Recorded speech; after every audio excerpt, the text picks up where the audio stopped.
Welcome to Fantastic Vision. Please subscribe us before you watch today's video. As we all know, due to changes in the external environment, chip foundries like tsmc and Samsung have lost their ability to freely ship to the outside world. The US has further implemented export controls on semiconductor equipment and AI chips, preventing Chinese companies from relying on external supply chains to address their high-end chip supply issues. Under this situation, some Chinese companies have begun proactively reducing their dependence on US goods, increasingly implementing domestic substitution in everything from semiconductor equipment to end-user chip products. With the accelerating development of the domestic chip industry, the White House appears anxious and may relax chip controls to engage in a price war with Chinese companies. It is understood that in 2024, the US company Nvidia generated over $10 billion in revenue in the Chinese market, accounting for 13% of the global market. However, the US has ignored orders from Chinese companies and has successively implemented export controls on AI chip products, such as the H100 and H20. Following the introduction of these controls, China's domestically produced AI chip industry has rapidly developed. At Huawei's recent All Connect conference, Huawei's rotating chairman, Eric Xu, announced several AI computing chip products at once, stating explicitly that the company has overcome many challenges in the AI chip industry. With China's technological breakthroughs in AI chips, the White House seems to be getting anxious. David Sachs, the White House's executive officer for cryptocurrency and AI, posted publicly on social media, calling on US officials to adjust their chip strategy. David Sachs believes that recent changes in the Chinese market have proven that China no longer urgently needs US AI chips, and the gap between Huawei and Nvidia is rapidly narrowing. The government should allow Nvidia to export AI chips to China. The implication is that by changing its shipment strategy to China, it is intended to further curb the development of the domestic chip industry. But isn't the rapid technological breakthrough of China's chip industry due to US chip controls? It's important to remember that in order to restrict domestic chip technology development, the US not only cut off Chinese companies' external outsourcing channels, but also frequently hindered their access to chip design software and architecture licensing. Later, even SMIC's purchases of semiconductor equipment from overseas companies were subject to US scrutiny. This situation, designed from the outset to destroy China's chip industry, has been a recipe for disaster. What's the outcome now? Not only has China failed to be crushed, but the innovative spirit of Chinese companies like Huawei has made the US's vaunted advanced AI chips less appealing. The domestic reaction to the resumption of H20 chip supply demonstrates this. The previous seller's market is shifting to a buyer's market due to the accelerated replacement of domestic AI chips.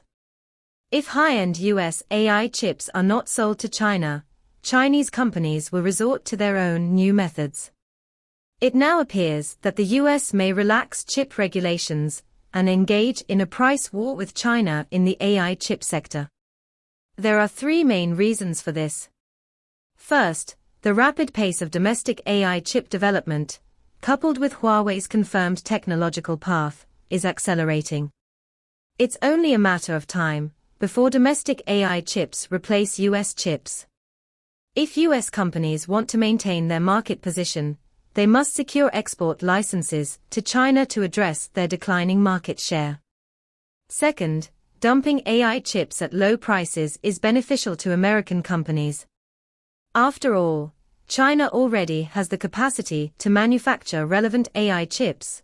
It's simply a matter of short-term production capacity.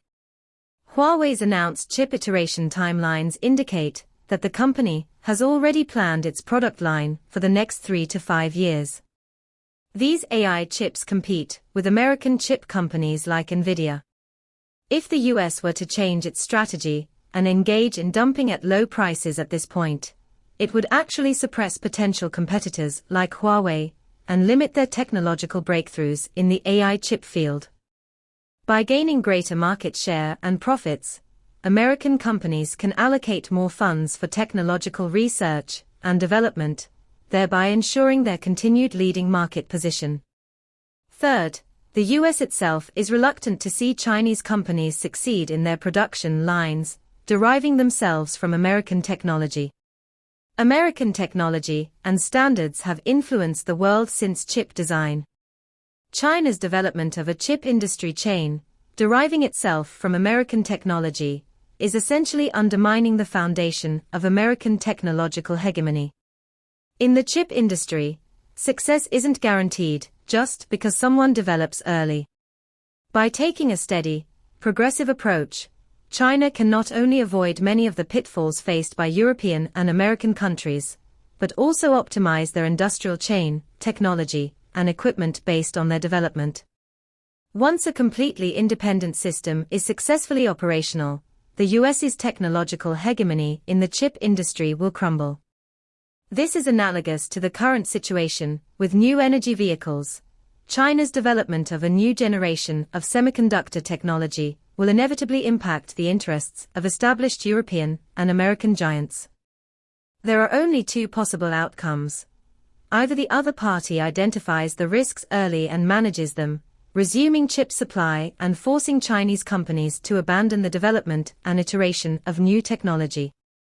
Or, if the other party fails to identify the risks and issues, the scenario of new energy vehicles replacing fuel vehicles will repeat itself. In fact, the current chip industry chain is transitioning to third-generation semiconductor technology. Since the 21st century, third-generation semiconductor materials, represented by gallium nitride, GaN, silicon carbide, SiC, zinc oxide, ZNO, and diamond, have begun to emerge. China has successfully demonstrated its first domestically produced silicon carbide, SiC, power device in space. Third-generation semiconductor materials are expected to drive the upgrade of China's aerospace power systems. The development of these new technological routes has also laid the theoretical and technical foundation for domestically produced chips to replace imported ones. The statements made by senior White House officials reveal the other side's anxieties. Regardless of whether the other side ultimately abandons chip controls and engages in a price war with China in the chip sector, domestic substitution is a path that must be pursued and must be successfully pursued. What are your thoughts on this? Feel free to leave a comment and discuss.